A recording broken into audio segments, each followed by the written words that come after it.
అలాంటి నమ్మకం లేని మగవాడితో ఆత్మాభిమానం ఉన్న ఏ ఆడది ఎంతో కాలం కలిసి బతకలేదు.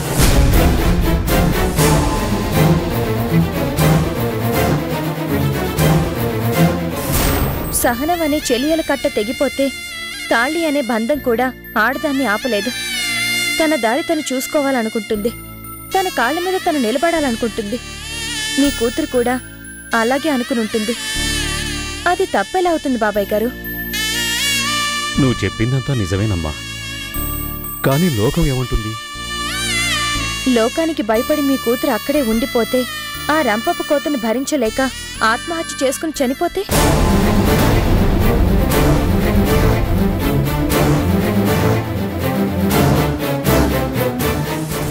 ఏ వినడానికే భయంగా ఉంది కదూ, ఊహించడానికే గుబులు పుడుతుంది కదూ. బాబాయ్ గారు, ఏ ఆడది కావాలని తన కాపురాన్ని కూల్చేసుకోవాలనుకోదు. అలాంటి కఠినమైన నిర్ణయం తీసుకుంది అంటే లోకం దృష్టితో కాదు, మానవతా దృష్టితో ఆలోచించండి. విన్నావా భాను? అర్చన చెప్పిందంటే అది అక్షరాల నిజమే.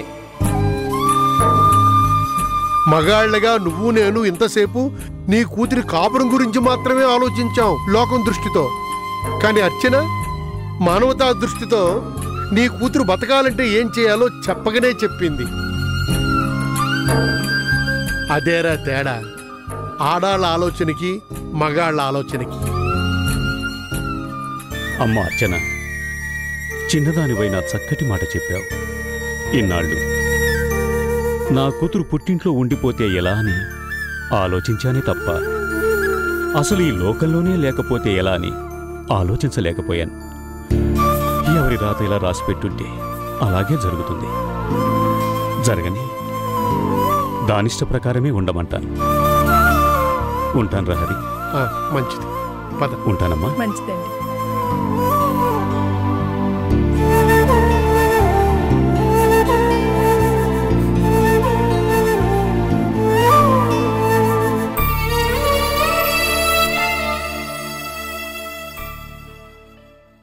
ఏంటి చిన్న సైజు లెక్చర్ దంచినట్టున్నావు? దెయ్యాలు వేదాలు వల్లించినట్టు నువ్వు నమ్మకం గురించి మాట్లాడడం, శీలం గురించి మాట్లాడడం, ఆత్మాభిమానం గురించి మాట్లాడడం నిజంగా కృష్ణ. అయినా ఆత్మవంచన చేసుకోవడానికి హద్దంటూ ఉండదా? అవకాశం దొరికింది కదా అని లెక్చర్లు దంచేయడమే. ఆడదాని మనసేంటో అర్థం చేసుకునే వాళ్ళకి తెలుస్తుంది. నీలాగా అపార్థాల కళ్ళజోళ్ళలోంచి అనుమానంగా చూసే వాళ్ళకి కాదు.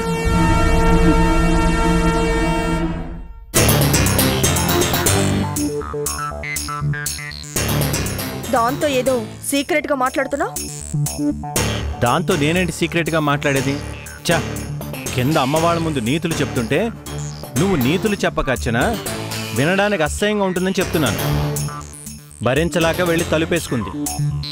అంతా తెలిసిన వాళ్ళతో ఫేస్ టు ఫేస్ మాట్లాడడానికి తనకి దమ్ముంటే కదా. Very good. ఎంతైనా పాత లవర్స్ కదా, ఏదో మూల ఎంతో కొంచెం సాఫ్ట్ కార్నర్ ఉంటుందేమో అని ఇన్నాళ్ళు లోపలే ఫీల్ అయిపోయేదాన్ని.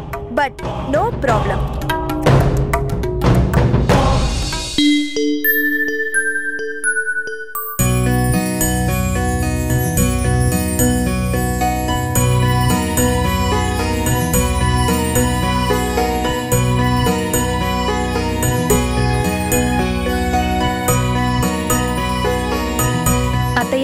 స్కూల్కి వెళ్ళొస్తాను. లల్లి ఏదమ్మా? అరగంట క్రితమే రెడీ అయిపోయి కారులోకి వెళ్ళి కూర్చుంది. స్కూల్కి వెళ్ళాలంటే ఎంత ఇష్టమో, ఇంట్లో ఉండాలంటే బోర్ బోర్ అంటుంది. అవును మరి, ఫ్రెండ్స్ ఆటలు మిస్ అయిపోతాయి కదా.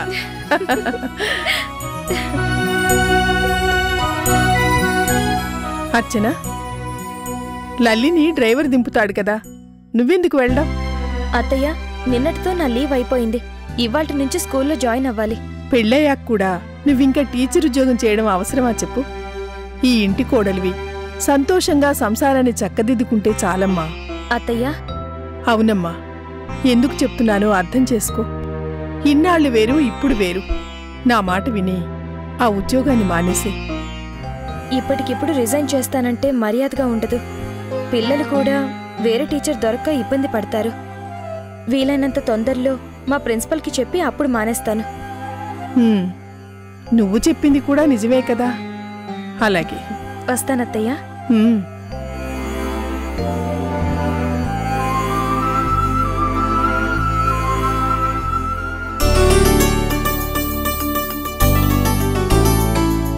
ఉప్పు కప్పు రంబు నొక్క పోలిక నుండు చూడ చూడ రుచుల జాడ వేరు పురుషులందు పుణ్య పురుషులు వేరయ్యా విశ్వదాభిరామ వినురవేమ. అంటే అర్థమేంటి?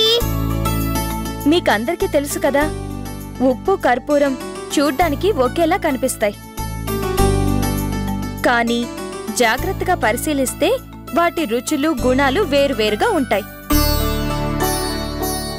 అలాగే మనుషులందరూ 2 కాళ్ళు 2 చేతులు 2 కళ్ళు ఇలా అవయవ లక్షణాలన్నీ ఒకేలా ఉన్నా బుద్ధిని బట్టి మనుషుల్లో మంచివాళ్ళెవరో చెడ్డవాళ్ళెవరో తెలుస్తుంది. మేడం, ఏంటి? మీకోసం ఎవరు వచ్చారంట, ప్రిన్సిపల్ గారు రమ్మంటున్నారు. నా కోసమా? అవును మేడం. సరే, నువ్వెళ్ళు. స్టూడెంట్స్, నేనొచ్చేలోగా అందరూ ఈ పద్యాన్ని బై హార్ట్ చేయండి. Lalli, lead the class. Okay teacher.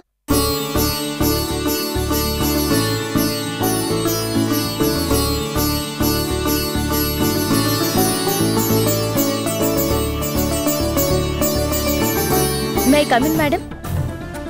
రా అర్చనా. మేడం, నా కోసం ఎవరో వచ్చారన్నారు.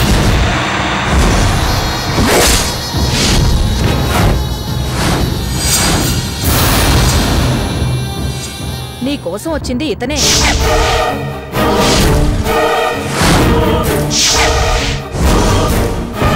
నీకు బాగా తెలిసిన మనిషట కదా.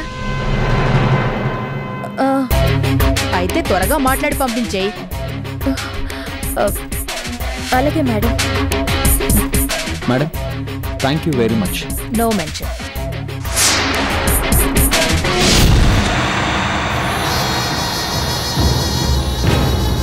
అర్చన, అలా బయటికి వెళ్ళి మాట్లాడుకుందాం. అంటే కొన్ని పర్సనల్ విషయాలు మాట్లాడాలి. ఓకే, పద అర్చన. Only 2 minutes.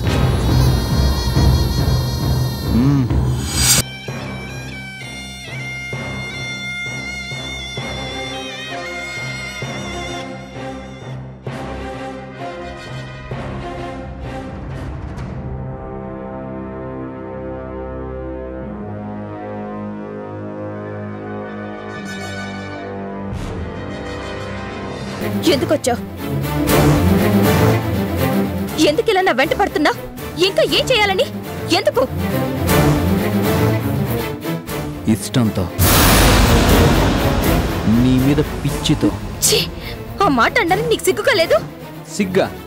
సిగ్గెందుకు అర్చన? నచ్చిందాన్ని నచ్చిందని చెప్పడానికి ఉండాల్సింది సిగ్గు కాదు అర్చన, దిల్. ఈ దిల్ నిండా ప్యార్, ప్రేమ. ఆప్ రాజేష్, నేనిప్పుడు పెళ్ళైన దాన్నని తెలిసి కూడా. తెలిస్తే ఏంటి? తెలిస్తే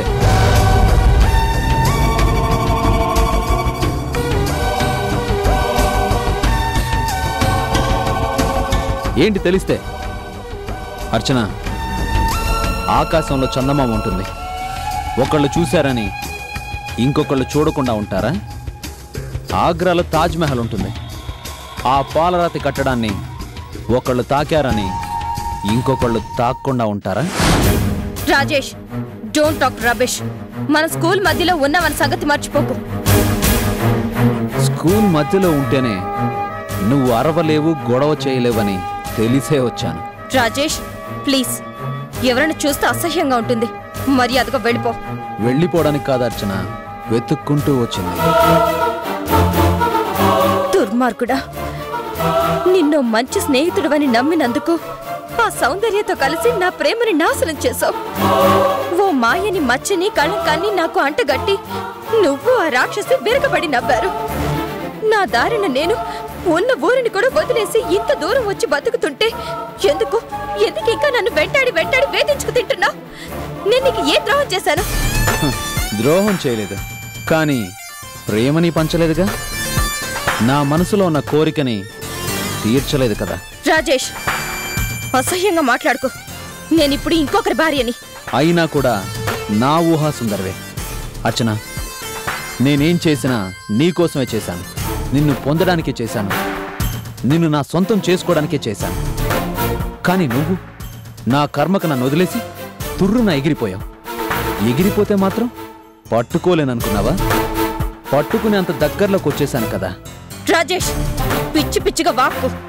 నీ సంగతిగానే ఆయనకి తెలిసిందంటే? తెలిసిందంటే నన్నేం చేయడు, నిన్నే చీకొట్టి వదిలేస్తాడు. అలా జరగకూడదు అంటే, కృష్ణతో నీ లవ్ అఫైర్ సంగతి నీ భర్తకు తెలియకూడదు అంటే, నీ కొత్త కాపురం పేక మేడలా కుప్ప కూలిపోకూడదని నువ్వు అనుకుంటే, ఒక్కరోజు, ఒకే ఒక్కరోజు నువ్వు నాతో ఒంటరిగా గడపాలి.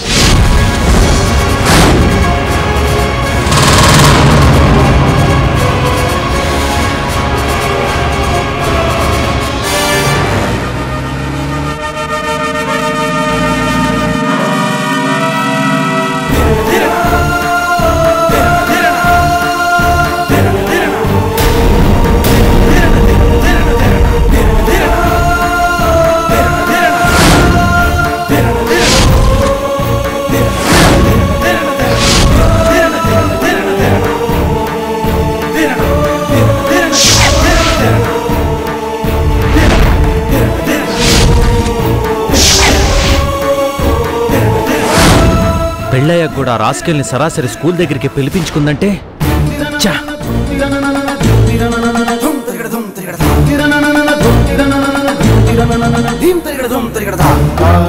చెప్పు అర్చన, డీల్ ఓకేనా?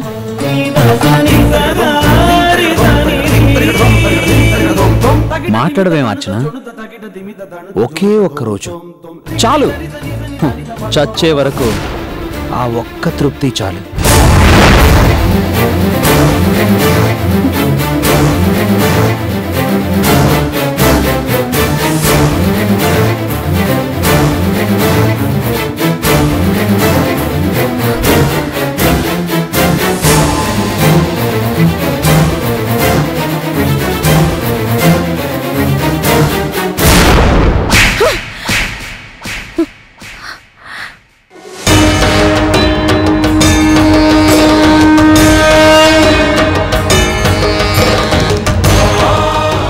ఒక్కసారి ఇలాంటి చెత్త బాగుడు వాగావు, చేత్తో కాదు చెప్పు తీసుకుని కొడతాను.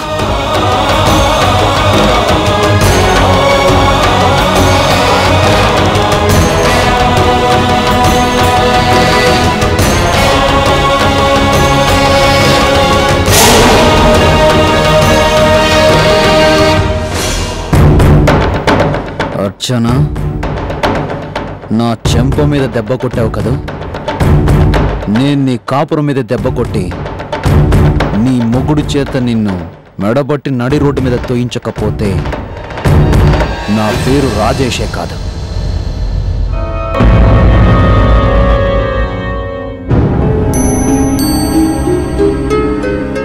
బెనర్జీ, రోజు రోజుకి మనకొచ్చే ఆర్డర్స్ పెరిగిపోతున్నాయి, కానీ ఈ ఓల్డ్ మిషనరీతో అనుకున్న టార్గెట్స్ని చేరుకోలేకపోతున్నాం. అందుకే పాత వాటి ప్లేస్లో కొత్త మెషిన్స్ తెప్పించాలనుకుంటున్నాను. ఐడియా బానే ఉందిరా, కానీ దానికి చాలా పెట్టుబడి కావాలి కదా. నో ప్రాబ్లం రా. ఫ్యాక్టరీని డెవలప్ చేయాలంటే మళ్ళీ బ్యాంక్ నుంచి లోన్ తీసుకోక తప్పదు. అంచెలంచెలుగా ఫ్యాక్టరీని నేను ఊహించిన స్థాయికి తీసుకెళ్లడమే నా ఏకైక లక్ష్యం. మన వర్కర్స్ అందరూ డే అండ్ నైట్ కష్టపడుతున్నారు. ఇలాగే కంటిన్యూ చేస్తే మార్కెట్లో మన గుడ్ విల్ మరింతగా పెరుగుతుంది. మన లక్ష్యాన్ని మనం అతి తొందరలోనే సాధిస్తాంరా. రామ్, ఏంట్రా, డబ్బేమైనా కావాలా? అబ్బే అదేం లేదు, మొన్నే కదా జీతం తీసుకున్నాను. మరి నీతో ఎలా చెప్పాలా అని. కమాన్ బెనర్జీ, నా దగ్గర కూడా నీకు మొహాటం ఏంటి? చెప్పరా. ఏం లేదురా, ఆ మధ్య చాలా రోజుల తర్వాత ఓ కాలేజ్ ఫ్రెండ్ కలిసాడని చెప్పాను కదా. పాపం వాడికి ఉద్యోగం దొరక్క వరి అవుతున్నాడు. మీ ఫ్రెండ్ పేరేంటి? రాజేష్. ఓ రాజేష్కా, ఏం చదివాడన్నా? నాతో పాటే ఐటీఐ డిప్లొమా చేశాడు. గుడ్. మీ ఫ్రెండ్కి తప్పకుండా మంచి జాబ్ చూస్తాను బెనర్జీ. కానీ మన ఫ్యాక్టరీలో ఖాళీలు లేవు కదా. మన ఫ్యాక్టరీలో లేకపోతే ఏంటి, సిటీలో చాలా కంపెనీలు ఉన్నాయి. ఏం వర్రీ కావద్దు, తప్పకుండా మంచి ఉద్యోగం చూస్తానన్నాను అని మీ రాజేష్తో చెప్పు. థ్యాంక్స్ రా. Thank you very much. ఊరుకోరా, మన మధ్య థ్యాంక్స్లు ఏంటి?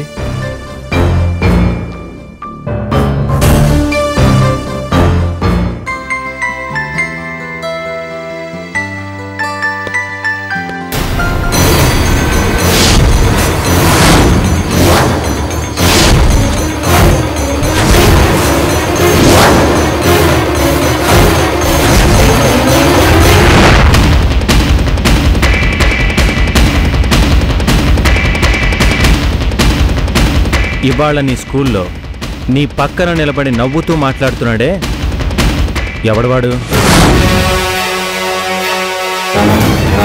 ఆ రాజేషే కదూ?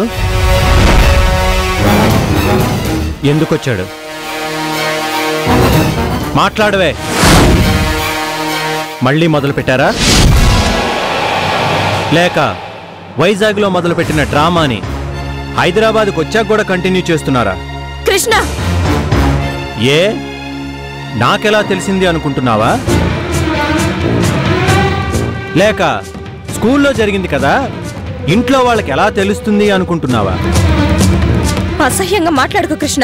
చే, తప్పుడు పని చేసింది చాలక ఇంకా బుకాయిస్తున్నావా? పెళ్లికి ముందు నాకు, పెళ్ళయ్యాక అన్నయ్యకి ఇలా ద్రోహం చేస్తూ బతకడానికి నీకు సిగ్గనిపించట్లేదు? అన్యాయంగా మాట్లాడుకో. నేను ఎవ్వరికీ ఎప్పుడు ద్రోహం చేయలేదు. ద్రోహం చేసే బుద్ధి నా రక్తంలోనే లేదు. రంకు నేర్చిన ఆడది బొంకు నేరవదా అని పెద్దలు చెప్పిన సామెత. పచ్చకామర్లున్న వాడికి లోకమంతా పచ్చగానే కనిపిస్తుందని కూడా పెద్దలు చెప్పిన సామెతే. ఓహో, అయితే చెప్పు, ఆ రాజేష్ గాడు నీ స్కూలుకి ఎందుకొచ్చాడు? ఆ రాజేష్ గాడు నీ స్కూలుకి ఎందుకొచ్చాడు?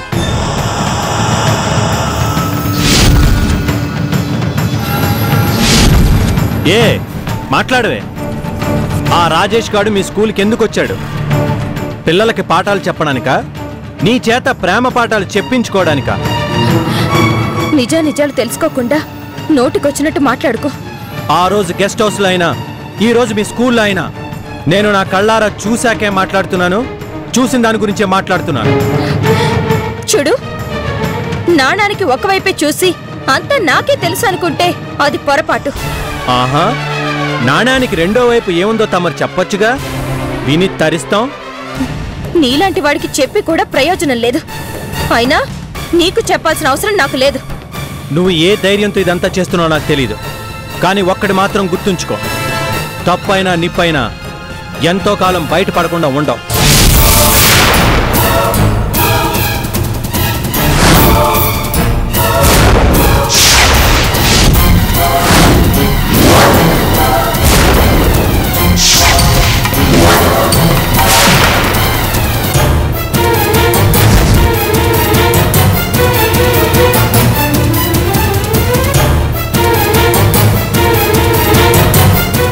ఏంట్రా, తప్పైనా నిప్పైనా ఎంతో కాలం బయటపడకుండా ఉండవంటూ పెద్ద భారీ డైలాగ్తో మీ వదినికి వార్నింగ్ ఇస్తున్నావు. ఏం చేసింది? వార్నింగ్ కాదనయ్యా, స్టేట్మెంట్. ఐ మీన్, ఇందాక టీవీలో ఓ సినిమా చూస్తుంటే అందులో సినిమాలో హీరో చెప్తున్న డైలాగ్ గురించి మాట్లాడుతున్నాను. అంతే కదండి? అంతే. అంతే కదండి ఏంట్రా?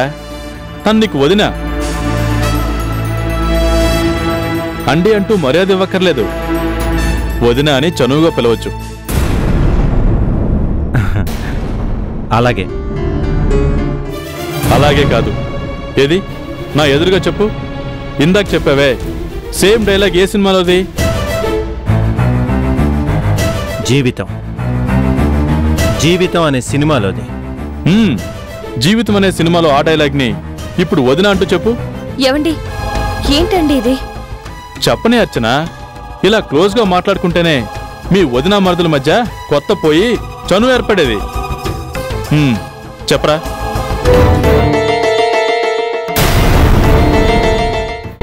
తప్పైనా నిప్పైనా ఎంతో కాలం బయటపడకుండా ఉండవు. సూపర్ రా కృష్ణ.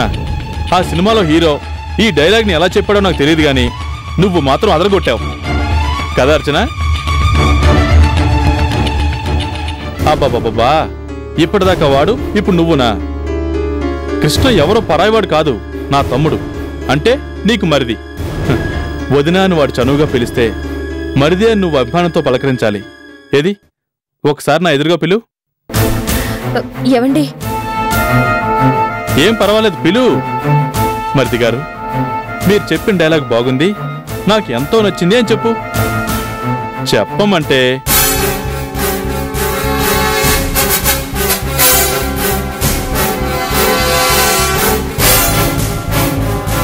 మీరు చెప్పిన డైలాగ్ బాగుంది, నాకు ఎంతో నచ్చింది, జీవితంలో మర్చిపోలేను. సూపర్ అర్చన. చూసారా కృష్ణ, నేను డైలాగ్ మాత్రమే చెప్పమంటే మీ వదిన ఫీల్ అయిపోతూ నటించేసింది కూడా. జీవితంలో మర్చిపోలేను అని క్రియేటివిటీతో టాలెంట్ని కూడా చూపించేసింది కదూ. అవును, నటించడంలోనూ క్రియేటివ్ టాలెంట్ చూపించడంలోనూ వదిన చాలా ఎక్స్పర్ట్. చూసావా అర్చన, ఇప్పటిదాకా నిన్ను ఎవరో పరాయిదానిలాగా యావండి అన్నవాడు అప్పుడే ఎలా పొగడ్తలతో ముంచేస్తున్నాడో. కృష్ణ ఎప్పుడు అంతే, ఏది మనసులో దాచుకోడు. అవును, కొంతమందికి ఏది మనసులో దాచుకోవడం చేత కాదు.